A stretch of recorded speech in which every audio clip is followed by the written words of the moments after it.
दोस्तों yes bank की बात करें तो स्टॉक के अंदर आज शानदार तेजी देखने को मिल रही है, जबकि दूसरी तरफ बैंकिंग शेयरों में आज गिरावट है। तो उसके पीछे सबसे बड़ी जो गुड न्यूज निकल के आ रही है, yes bank Nifty bank index में शामिल हो सकता है। तो यहाँ पे देखो कि सेबी की तरफ से कुछ नए रूल्स लाए जा रहे हैं, कुछ बदलाव किया जा रहा है। तो पूरी अपडेट क्या है उसको समझने की कोशिश करेंगे। इसके अलावा एक चौंकाने वाली खबर और निकल के आ रही है यस बैंक से।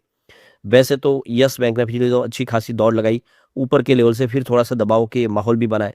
ऐसे में क्या आने वाले समय में यस बैंक बेहतर कर पाएगा? जानेंगे इस वीडियो के माध्यम से। लेकिन फ्रेंड्स उससे पहले अगर आप पहली बार हमारे चैनल पे आए तो चैनल को सब्सक्राइब कर दीजिए, एक बेल आइकॉन दबा दीजिए ताकि जब भी नया वीडियो बने पहला नोटिफिकेशन आपको मिले। वीडियो पसंद आए तो लाइक से जरूर कीजिए।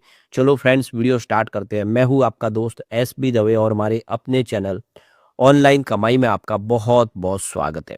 सबसे पहले निफ्टी बैंक की बात कर ले। अभी बाजार क्लोज होने में देखें तो आधा पौना घंटा बाकी है।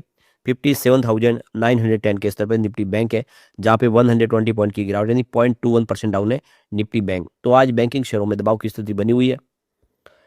निफ्टी प्राइवेट बैंक की बात करो 28,125 के स्तर पे, जहाँ पे 137 पॉइंट की गिरावट यानी 0.49% डाउन है निफ्टी प्राइवेट बैंक पे। यानी आज बैंकिंग शेयरों में स्थिति दबाव की बनी हुई है। अब यस बैंक की बात करें तो स्टॉक आपको 22.90 पर ट्रेड करता हुआ दिखाई देगा, जहाँ पे 3.01% की शानदार तेजी है। तो गिरते बाजार में 3% की तेजी काफी मायने रखती है। इसका मतलब इस खबर ने पॉजिटिव असर किया है। तो कल की क्लोजिंग 22.23 के आसपास थी, आज 22.27 से शुरुआत की, काफी अच्छी शुरुआत की। तो यही दिन भर का हाई बना है और यहाँ से जो एक तरफा दौड़ लगी 23.22 तक स्टॉक आया, तो काफी बेहतर करता हुआ आपको दिखाई दे रहा है। तो बड़े फंड हाउस की खरीदारी जबरदस्त शुरू हो गई है और ये आप वॉल्यूम से समझ सकते हो। पूरे बाजार में वॉल्यूम के मामले में यस बैंक नंबर 2 पे आ गया है। तो आप क्लियरली देख सकते हो कि बहुत ही शानदार वॉल्यूम में कामकाज हो रहा है और बड़े फंड हाउस इस मौके का फायदा उठा। तो इसकी परफॉर्मेंस देखें तो पिछले एक महीने में 2.16% के आसपास की तेजी बनी है, जबकि 3 मंथ के हिसाब से यहाँ पे 17.49% की शानदार तेजी बनी है। पिछले 1 ईयर में 8.97% यानी लगभग 9% के आसपास की तेजी बनी है, जबकि 3 ईयर की बात करें यहाँ पे 42.96% यानी लगभग 43% के आसपास की आपको तेजी देखने को मिली, जबकि पिछले 5 सालों में 81% की शानदार तेजी बनी है। अब आपको ये पता ही होगा कि 2020 में यहाँ पे यस बैंक बिल्कुल डूबने वाला था। आरबीआई की मदद से यस बैंक को फिर से खड़ा किया गया, आप देख सकते हो। और फाइनली एसबीआई ने जो कहा और उन्होंने अपना वादा निभाया। एसबीआई ने 10 रुपए में हिस्सेदारी ली, साथ में दूसरी और बैंक जुड़ी और अब वो हिस्सेदारी है उसमें से आधी हिस्सेदारी लगभग एसएमबीसी को दे दी गई है और एसएमबीसी यहाँ पे सबसे बड़े हिस्सेदार बन चुके हैं। तो अब यहाँ पे जो बड़ी अपडेट निकल है, सेबी का नया जो सर्कुलर आया है उससे आप देखो कि पीएसयू बैंक शेयरों में पॉजिटिव मालूम है, यस बैंक के शेयर में तेजी देखने को मिली। तो ये देख सकते हो कि एसबीआई का जो फैसला है कि अब बैंक निफ्टी में 14 नए शेयर होंगे और आप देखें इसमें एचडीएफसी और आईसीआईसीआई बैंक का जो दबदबा है वो घटेगा थोड़ा और यस बैंक समेत 4 जो नए बैंक के स्टॉक है वो जुड़ जाएंगे इस लिस्ट में।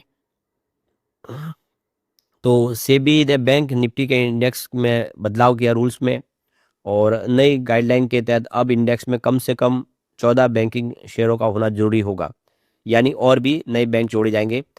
साथ में एक और बड़ा जो फैसला किया गया जिसमें किसी भी बैंक का जो वेटेज है वो 20% से ज़्यादा नहीं होगा, यानी इस बैंक निफ्टी इंडेक्स के अंदर कोई भी जो शेयर है वो 20% से ऊपर की हिस्सेदारी नहीं रखे, उसका वेटेज नहीं होगा।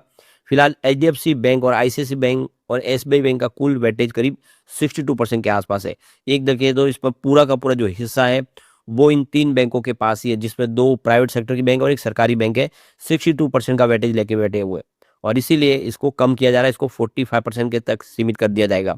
यानी इस समय जो 62% की हिस्सेदारी है वो उसको 45% तक लाया जाएगा। इसका असर बैंकिंग इंडेक्स और डेरिवेटिव ट्रेडिंग दोनों पर पड़ने वाला है।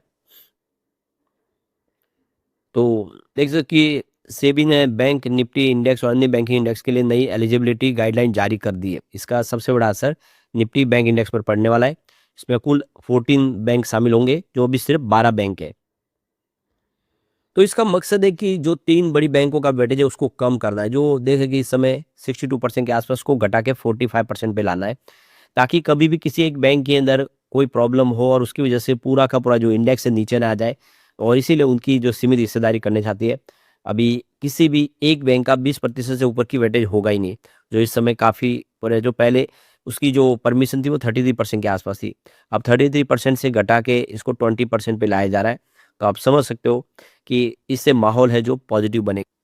तो ये देख सकते हो कि निफ्टी के जो टॉप 3 बैंक है, एचडीएफसी बैंक, आईसीआईसीआई बैंक और state bank of India, SBI की जो हिस्सेदारी अब धीरे-धीरे कम होनी शुरू हो जाएगी।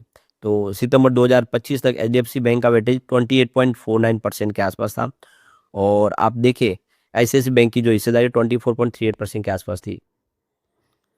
स्टेट बैंक का वेटेज यहाँ पे 9.17% है। इनके बाद में कोटक महिंद्रा बैंक की बात करें, इसका 8.97% का वेटेज है और एक्सिस बैंक की यहाँ पे 8.7% का वेटेज आपको देखने को मिलेगा।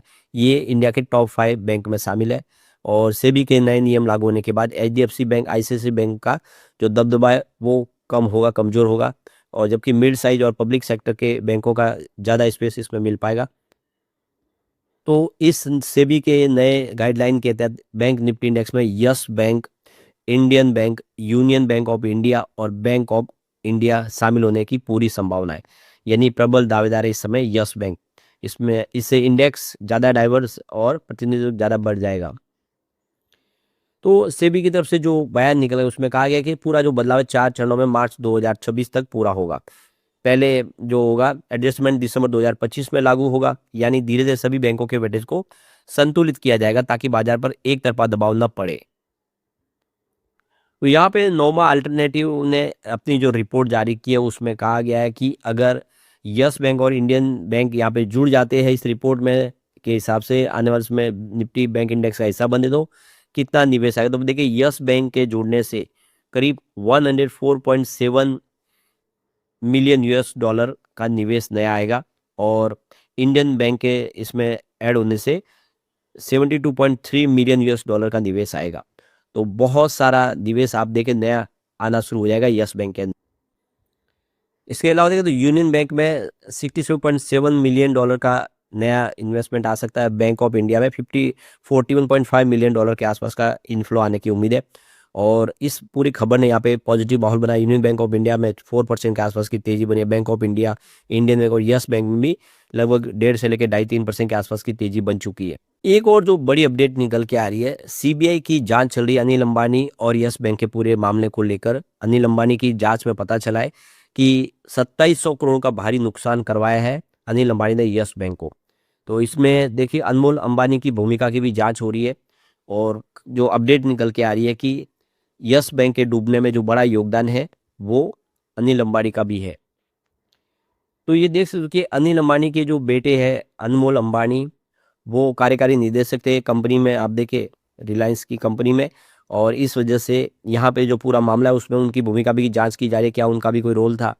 तो देख सकते हो कि राणा कपूर और अनिल अंबानी की दोनों कंपनियां मिलके अपने खुद के फायदे के लिए 2017 से 2019 के बीच में पैसे का बहुत सारा हेरफेर किया, फर्जी कंपनियों में पैसे इधर से उधर किए और इसी में अब देख सकते हो ये जांच आगे बढ़ रही है। फिलहाल कोबरा पोस्ट ने भी नई रिपोर्ट जारी की है जिसमें कहा गया है कि अनिल अंबानी ने बहुत सारा फर्जीवाड़ा किया, करीब 41,000 करोड़ करीब 41,000 करोड़ रुपीज़ का घोटाला किया, ऐसा उन्होंने रिपोर्ट में कहा है। तो अनिल अंबानी की इन सारी वजह से देखें तो नुकसान तो हुआ है यस बैंक को, लेकिन अब यस बैंक उन सारी प्रॉब्लम से बाहर निकलते हुए दिखाई दे रही है और आने वाले समय उम्मीद है कि यस बैंक फिर बेहतर कर पाएगा। रिजल्ट काफ़ी अच्छे आ रहे, मैनेजमेंट लगातार कोशिश कर रहा है, तो एसएमबीसी जैसा एक भरोसेमंद पार्टनर मिल चुका है, तो आने वाले समय यस बैंक बेहतर कर पाएगा। लेकिन फ्रेंड्स, कोई भी इन्वेस्टमेंट करने से पहले अपने फाइनेंशियल एडवाइजर से एडवाइस ले ले या अपना खुद का रिसर्च करें, क्योंकि मैंने वीडियो आपके एजुकेशनल पर्पज के लिए ही बनाया। वीडियो पसंद आए तो लाइक से जरूर कीजिए और चैनल को सब्सक्राइब कर दीजिए। Thank you friends.